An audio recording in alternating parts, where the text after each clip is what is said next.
За дараагийн кино бол Дензел ахын тоглосон бүх цаг үеийн шилдэг 2 дахь кино болох бодит түүхээс сэдвлэн бүтээгдсэн Remember Day Titans хэмээх киног товчлон ярьж өгөх гэж байна.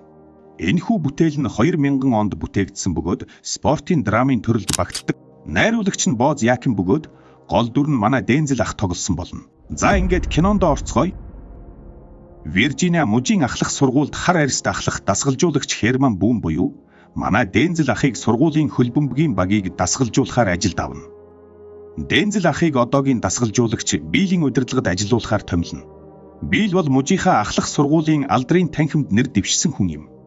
Арьс өнгөний хурцдмал байдлыг тайвшруулах зорилгоор Дензел ахад ахлах дасгалжуулагчийн албан тушаалыг санал болгоно. Тэрээр Билд шудраг бус санал гэж үзээд энэ саналаас татгалздаг боловч хар арьст хөршүүдэд нь ямар их нэр төртэй зүйл болохыг харсны дараа саналыг зөвшөөрнө.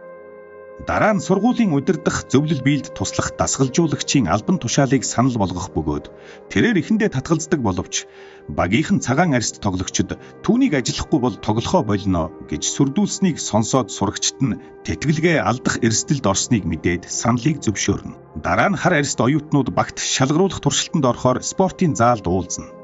Бүгд инээлдэж маазарч байх үед дасгалжуулагч Дензел ах ирж маазарч буй тоглогчийн дэргэд очиж яагаад инээгээд байгааг нь асуухад залуу хөлбөмбөг тоглох дуртай учраас инээмсэглэж байгаагаа тайлбарлана. Гэвч Дензел ах ямар ч хошигнолгүйгээр түүнээс өөрийгөө дасгалжуулагч гэж дуудахыг тушаана. Анхнаас нь дасгалжуулагч Дензел ах маань хошигнох гэж тэнд ирээгүй гэдгээ тодорхой харуулна. Тэрээр тоглогчдоос нэр болон албан тушаалаа хэлхийг шаардна. Удалгүй тарган цагаан арьст оюутан Ластик гарч ирээд багийн нэг хэсэг болохдоо ихэд баяртай байгаагаа илэрхийлнэ. Дараа нь Дензел ах тэдэнд зохих ёсоор хувцаслах шаардлагатай хослол өмсөж цамц зангаа зүүх ёстой гэж тайлбарлана. Гэвч Бил болон цагаан арьст оюутнууд дасгалжуулагчийг эсэргүүцэж хурал маш ширүүн болж өрнө. Дараа нь дасгалжуулагч тэднийг хуаранд авч явах бөгөөд тэнд удаан байж чадсан хүмүүс л багт орно гэж хэлнэ. Бүх зүйл бэлэн болж автобуснууд хөдлөхөд бэлэн болоход тоглогчдын гэр бүлүүд тэднийг гаргаж өгнө. Автобусанд суухын өмнө цагаан арьст тоглогчид Дензел ахыг шүүмжилж ихэмсэг өнгө аясаар зөвхөн цагаан арьст тоглогчид л багт тоглож чадна гэж хэлнэ. Гэвч Дензел ах ерөөсөө айж сүрдэлгүй багийн ахлагч нөхрөөр доог тохуу хийж нэрийг нь буруу дуудана. Дасгалжуулагч хар болон цагаан арьстнууд автобусыг хуваалцахгүй байгааг олж хараад бүгдийг буулгаж автобусыг хамгаалалт болон довтлогооны тоглогчдоор хуваарлуулна. Автобус бүрт хар болон цагаан арьст тоглогчид хамт суух бөгөөд энэ нь маш эвгүй уур амьсгалыг бий болгоно. Зорьсон газраа ирэх үед дасгалжуулагч хар болон цагаан арьст тоглогчдыг нэг өрөөнд хамт байлгах шийдвэр гаргадаг. За үүнээс үүдэн мөн л арьс өнгөний асуудал гарч ирнэ. Маргааш өглөө багийн бүх гишүүд цайндаа орж байх үед бүх зүйл яг хിവэрэ байгааг олж хардаг. Нэг талд цагаан арьстнууд зөвхөн цагаан арьстнуудынхаа дэргэд суудаг, нөгөө талд хар арьстнууд зөвхөн хар арьстнуудтай л суудаг. Гэвч тарган залуу Ластик санаа зовхгүй хар арьстнуудын ширээнд суух бөгөөд энэ нь хар арьстнуудыг гайхшруулж цагаан арьстнууд түүнийг урвагч гэж дуудана. Тэр үед дасгалжуулагч Дензел Ластикийг бүх тоглогчдын өмнө зогсоож түүний хар арьст өрөөний хамтрагчийн тухай асууна. Ластик хамтрагчийнхаа тухай мэддэг бүхнээ ярина. Дензел ах түүнийг магтаж өглөө бүр тэднийг өрөөний хамтрагчийнхаа тухай нэг зүйл ярихыг үүрэг болгоно. Дасгалын талбай дээр буцаж ирэхэд Дензел ах маш хатуу дүрм гаргаж бөмбөг алдах, таслалт алдах эсвэл ямар нэгэн алдаа гаргах бүрд 1 км гүйлгэнэ гэж зарлиг буулгадаг. Дасгал үргэлжлэхийн хэрээр тоглогчид хоорондоо зодолдож бие биеэ дарамтлаж эхэлдэг. Харин дасгалжуулагч зодолдох бүрдээ 3 дахин их шийтгэл авна гэж хэлснээр тоглогчид байгаа цорын ганц арга нь хоорондоо эвлэрэх гэж эцэст нь ойлгоно. Багийн ахлагч Жери хамтрагчтайгаа эвлэрэх явдал гэдгийг ойлгож өрөөний хамтрагч Жилусаас өөрийнхөө тухай ямар нэг зүйл хэлж өгөөч гэж бүдүүлгээр асууна. Харин Жилус хэрв бидний дунд шудраг харилцаа байхгүй бол чамд юу ч хэлэхгүй гэж игдүүцэв. Хэрвээ чи ахлагч бол бүх хүнтэй ижил тэгш харьцаарай гэж хэлэхэд Жилус чи өөрөө эхлээд шудраг байж сур гэж хариулна. Эцэст нь Жери түүний үгийг ухаарч тэдний нөхөрлөл тэндээс эхэлдэг. Удалгүй бүх тоглогчид хоорондоо илүү ойлголцож эхэлнэ. Тэд хамтдаа хүнд дасгалууд хийж өглөө бүр Геттисбургийн оршуулгын газар хүртэл гүйнэ. Тэнд хүрээд дасгалжуулагч Дензел ах энд хар цагаан хүмүүс арьсныхаа төлөө бие биеэ хороосон. Харин та нар энэ түүхийг давтах ёсгүй. Та нар хамтдаа ялна гэж хэлдэг. Энэ мөчөөс хойш багийнхан нэгэн зоригтой болж эв нэгдэл итгэлцэл илүү их бий болно. Хуаранд өнгөрүүлсэн хугацааны дараа тоглогчид нэгэн зориг, нэг сэтгэлтэй болж анх удаа жинхэнэ утгаараа баг болон хувирна. Хар ба цагаан арьст залуусын хоорондох хил хязгаар алга болж тэдний нөхөрлөл итгэл хүндлэл дээр тулгуурлан гүнзгийрч эхэлдэг. Хатуу боловч шудраг дасгалжуулагч Дэнзэл ахын удирдлагад баг илүү нягтарч сахилга бат шаргуу хөдөлмөрөөр ялалтанд хүрэх итгэлтэй болцгоодог. Бийлч Дэнзэл ахыг ойлгож тэд хоёр биенээ харилцсан хүндэлж эхэлнэ. Нэгэн өдөр бэлтгэлийн дундуур шин тоглогч ирнэ. Алтан шар үстэй царайлаг цагаан хүү Рон Калифорниас дөнгөж шилжиж ирсэн дамжуулагч юм. Түүнийг аав нь болох хурандаа баас хамт ирж Дэнзэл ахад хүү маань сайн тоглогч гэж хэлнэ. Дэнзэл ах Ронигийн ур чадварыг шалгахаар шийдэж талбай дээр туршихад тэр гайхалтай дамжуулт хийн бүхнийг алмайруулна. Ингээд тэд Рониг багт элсүүлнэ.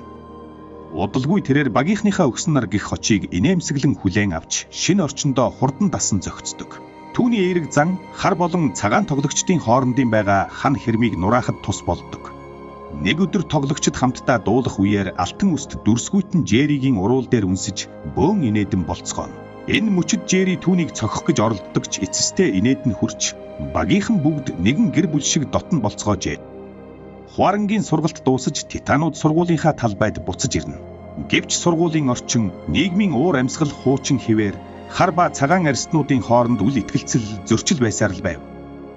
Тоглогчид сургуулийн гадна автобусанд хар ба цагаанууд хамт явахыг хориглоо. Гэх лоозон барьсан хүмүүсийг харна. Гэвч Титаны залуус одоо нэгдэж хүчтэй баг болж чадсан тул бусдын үзэн ядалтыг үл тооно.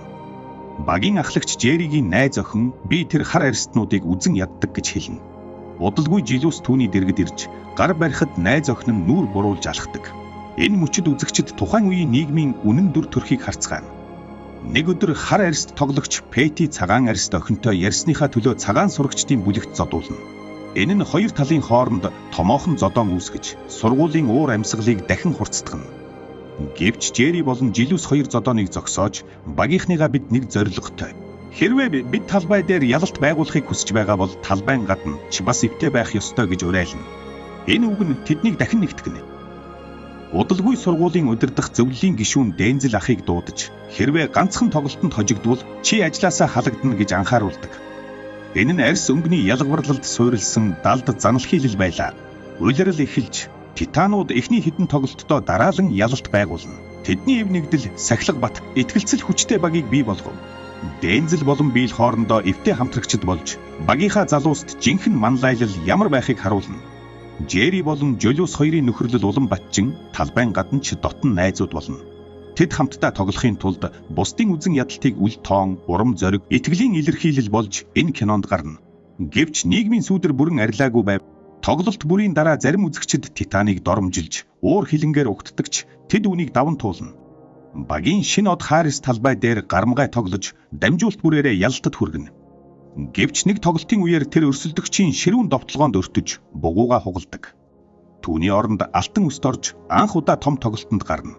Тэр ухаалаг тоглолтоор өрсөлдөгчөө хуурч ялалт авчирна. Багийн уур амьсгал улам ирч хүчтэй болж Титанууд ялагдашгүй мэт санагдана. Гэвч ахлагч Жери тоглолтын бичлэгийг үзээд хамгаалагч санаатайгаар хамгаалалтаа алдаж Харисыг гэмтээсэн болохыг олж мэднэ. Тэр Дэнзэл ахад очиж бидэнд ийм хандлагатай хүн хэрэггүй. Би ахлагчийн хувьд ийм хүнийг тоглуулахыг зөвшөөрөхгүй гэж хэлнэ. Дэнзэл ах түүнд хариулахдаа хэрвээ энэ шийдвэрийг чи зөв гэж үзэж байгаа бол чамтай санал нэг байна. Жинхэнэ ахлагчийн шийдвэрийг юу ч орлож чадахгүй гэж хэлдэг. Жери үүрэг хариуцлага ухамсарлан хамгаалагчийг тоглуулахгүй байхаар шийддэг. Энэ мөч нь түүний манлайллын жинхэнэ үлгэр дуурайлал болж үлддэг. Титанууд дараалан ялалт байгуулж хот даяар бахархлын бэлэг тэмдэг болдог. Гэвч мужийн авраг шалгаруулах тэмцээний өмнөхөн сургуулийн удирдах зөвлөлийн дарга биелд хандан хэрвээ Титанууд ганцхан тоглолтод хожигдвол чи алдрын танхимд гишүүн болно гэж хэлдэг. Ийхүү шудраг бус увайгүй зүйлийг сургуулийн удирдах зөвлөл сэдэж олдог. Тоглолтын үеэр шүүгчд илт нэг талыг барьж Титаны эсрэг шийдвэр гаргана. Дэнзэл ах уурлан шүүгчдтэй маргадагч тэд үл тооно. Бийл үүнийг хараад шудраг бус байдлыг төвчилгүй. Ахлах шүүгчд хандан хэрвээ энэ тоглолт шудраг явагдахгүй бол би бүхнийг хэвлэлд ил болгоно гэж анхааруулна. Энэ үгний дараа тоглолтын уур амьсгал өөрчлөгдөж Титанууд урам зориг авч өрсөлдөгчдөө бут цохино. Тэдний ялалт зөвхөн тоглолтын үр дүн бус шудраг ёсны ялалт байлаа. Титанууд аврагын төлөөх тоглолтод оролцох эрхээ авч хот даяар бөөн баяр хөөр болцгооно. Тоглолтын дараа Жери найз охинтойгоо уулзаж миний буруу байжээ. Энэ удаа илүү их хичээнэ гэж түүний найз охин уучлал гуйна. Жэри баярлан хамтдаа гэртээ харих гэж машиндаа сууцгаадаг. Гэвч энэ аз жаргал нэгэн хоромд үгүй болно. Жэри уулзвар дээр зам хөндлөн гарч байсан ачааны машинтай мөргөлдөж, ноцтой осолд орно. Эмнэлэгт түүнийг бүсэлхийнээс доош саажилтай болсон гэж эмч мэдэгдэнэ. Энэ мэдээг сонсоод бүх багийнхан дасгалжуулагчид найз нөхд нь нүдэндээ нулимстай итгэж чадахгүй зогсно.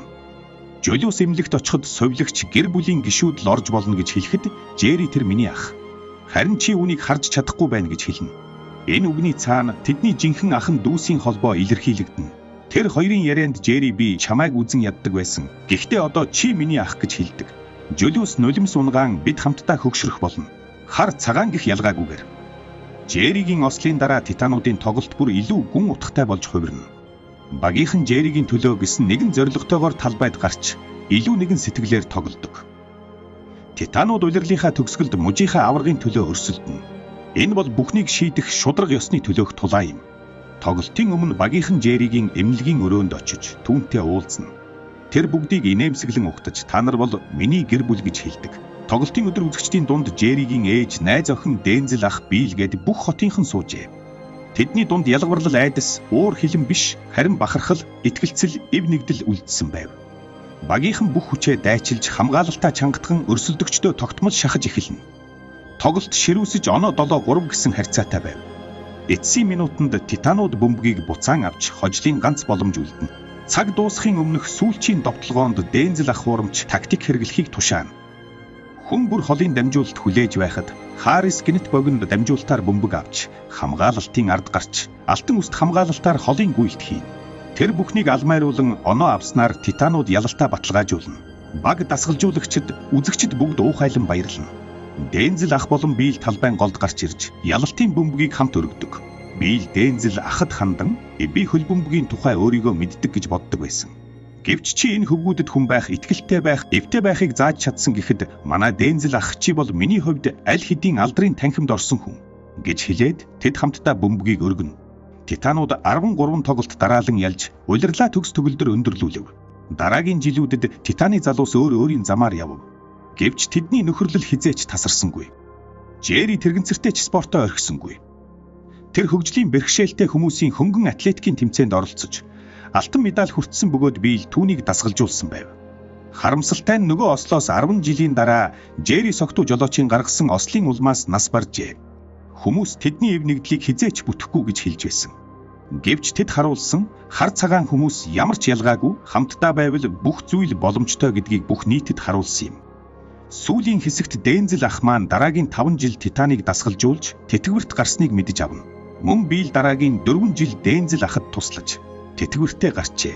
Тэр хоёр өнөөдрийг хүртэл дотн найзууд хിവэр байсаар байгааг бас мэдэж авна. За ингээд бодит түүхээс сэдвэлсэн киног та бүхэндээ товчлон ярьж өглөө. Дараагийн киногоороо Дензел ахын тоглосон бүх цаг үеийн шилдэг 3 дахь кино болох Glory буюу Америкийн иргэний дайнтай холбоотой сонирхолтой киног ярих болно.